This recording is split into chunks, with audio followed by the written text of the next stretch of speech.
नमस्ते दोस्तों। कल हमने पढ़ा था दुर्वा का 7वां पाठ उठ किसान ओ। आज हम इसी पाठ का प्रश्न उत्तर करेंगे। तो पहला प्रश्न है कविता से, नीचे लिखी पंक्तियां पढ़ो, आपस में चर्चा करके इसके नीचे दिए गए प्रश्नों के उत्तर दो।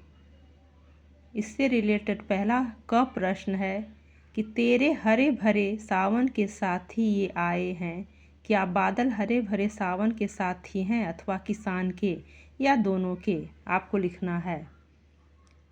तो बादल हरे भरे सावन के साथी तो हैं ही, इसके साथ ही किसान के भी साथी हैं। कहने का तात्पर्य है कि ये दोनों के साथी हैं, क्योंकि जब सावन में बादल आएंगे तभी बारिश होगी और किसान के खेतों में लगे फसल तभी हरे भरे होंगे जब बारिश होगी।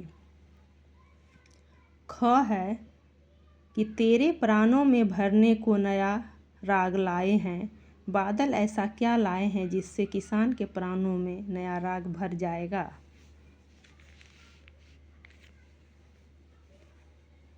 तो इसका उत्तर होगा कि बादल अपने साथ बारिश लेकर आए हैं, जिसके कारण चारों तरफ हरियाली छा जाती है।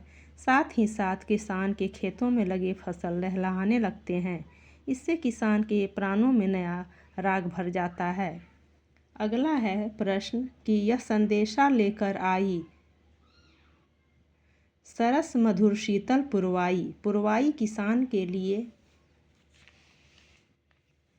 क्या संदेशा लेकर आई होगी। तो इसका उत्तर होगा कि पूरब से चलने वाली मधुर ठंडी हवा यह संदेशा लेकर आई होगी कि किसान का घर धन धान्य से भर जाएगा और किसान बहुत खुश और प्रसन्नचित हो जाएंगे। अगला है कि तेरे लिए अकेले तेरे लिए कहाँ से चलकर आई। क्या सचमुच पुरवाई केवल किसान के लिए चलकर आई है, वह कहाँ से चलकर आई होगी। तो इसका उत्तर होगा कि पुरवाई पूरब दिशा से चलकर आई होगी। पुरवाई जब चलने लगती है तो किसान के खेत लहलहाने लगते हैं।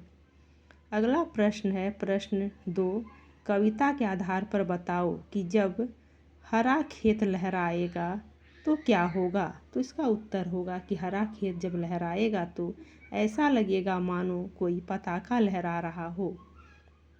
अगला है कि बादलों के घिर आने पर कवि किसान को उठने के लिए क्यों कहता है। तो बादलों के घिर आने पर कवि किसान को कार्य करने के लिए प्रेरित कर रहा है कि उठो किसान, देखो बादल आ रहे हैं जो तुम्हारी फसलों को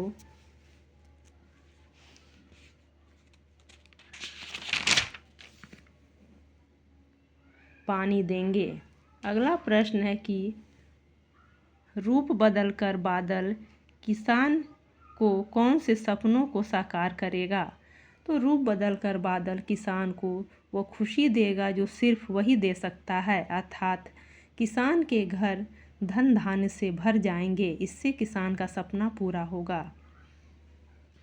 प्रश्न नंबर 3 है, छिपा है कौन हरा खेत जब लहराएगा, हरी पताका फहराएगा। छिपा हुआ बादल तब उसमें रूप बदलकर मुस्काएगा। कविता में हम पाते हैं कि सावन की हरियाली बादलों के कारण ही हुई है, इसलिए कवि को उस हरियाली में मुस्कुराते बादल ही दिखाई देते हैं। बताओ कवि को इन सब में कौन दिखाई दे सकता है। जैसे कि गर्म हवा, लू के थपेड़े, इसमें कवि को क्या दिखाई दे सकता है। तो इसका उत्तर होगा कि जला देने वाली भयंकर गर्मी। अगला है ख, सागर में उठती ऊंची ऊंची लहरें। तो इसमें कवि को भयंकर तूफान दिखाई दे रहा है। अगला है सुगंध, फैलाता हुआ फूल, चारों ओर फैली खुशबू। और लास्ट है कि चैन की नींद सोती हुई बालिका, निश्चिंत बालिका इसमें दिखाई देती है। तो बच्चों, ये सारे प्रश्न के उत्तर तो आप समझ ही गए होंगे, ऐसी मैं आशा करती हूँ। तो अगर आपको हमारा वीडियो अच्छा लगा हो तो वीडियो को लाइक करें, सब्सक्राइब करें और अपने दोस्तों को शेयर करें। और कमेंट बॉक्स में ज़रूर लिखें कि आपको वीडियो कैसी लगी।